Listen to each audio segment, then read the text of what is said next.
De Dominique de Papeete, ouvrez les guillemets, Lolo, on parle de plus en plus de moraliser la vie politique avec maintenant l'idée pour les élus de publier leur patrimoine. Qu'en penses-tu ? Bonjour Dominique, bonjour à tous. En effet, c'est un mot qui revient dans bon nombre de conversations et l'affaire Cahuzac a été la grosse goutte d'eau qui a fait déborder un vase déjà bien rempli d'affaires Bettencourt ou équivalentes. Et la question mérite évidemment d'être posée aussi bien en métropole qu'en Polynésie ou ailleurs, la problématique étant nationale pour ne pas dire universelle. Il n'y a qu'à consulter ici les professions de foi des différentes listes dans la course au territorial pour constater que les termes de moralisation, intégrité ou meilleure gouvernance reviennent assez régulièrement.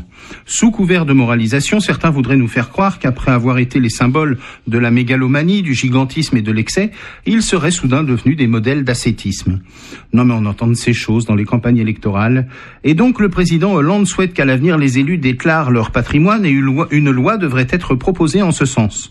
Certains ont commencé à failloter en devançant l'éventuelle obligation légale et il est amusant d'observer les listes patrimoniales qui deviennent publiques.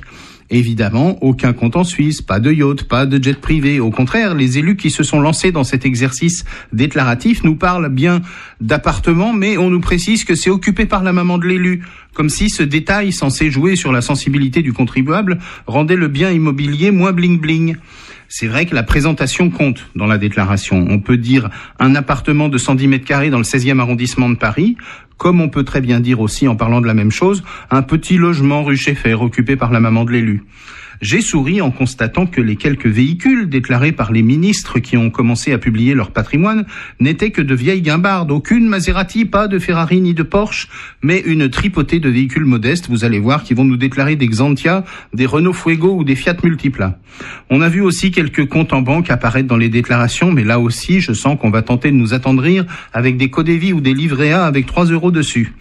Je crois que c'est Arnaud Montebourg qui, pour pousser l'authenticité au comble du réalisme, a été jusqu'à déclarer un fauteuil de designer acheté 4 300 € aux enchères. C'est tout juste si on ne va pas avoir la photocopie du chèque. Bref, ils nous déclarent tous ce qu'ils veulent jusqu'au prochain scandale où l'on s'apercevra qu'un tel a menti ou oublié le petit compte bancaire aux Bahamas. La déclaration de patrimoine n'est donc qu'une petite mesure gadget pulvérisée sur le feu d'une suspicion généralisée et de plus en plus justifiée à l'égard de la classe politique et ce ne sont pas quelques déclarations non suivies de contrôle qui vont arranger quoi que ce soit.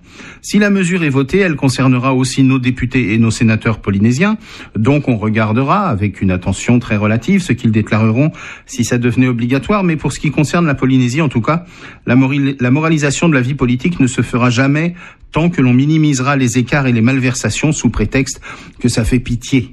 Peu importe les richesses patrimoniales de chacun, il faudrait déjà et surtout que la justice soit exemplaire, que le moindre écart soit implacablement et rapidement sanctionné et que les intéressés soient instantanément, systématiquement et définitivement mis hors circuit de la vie politique.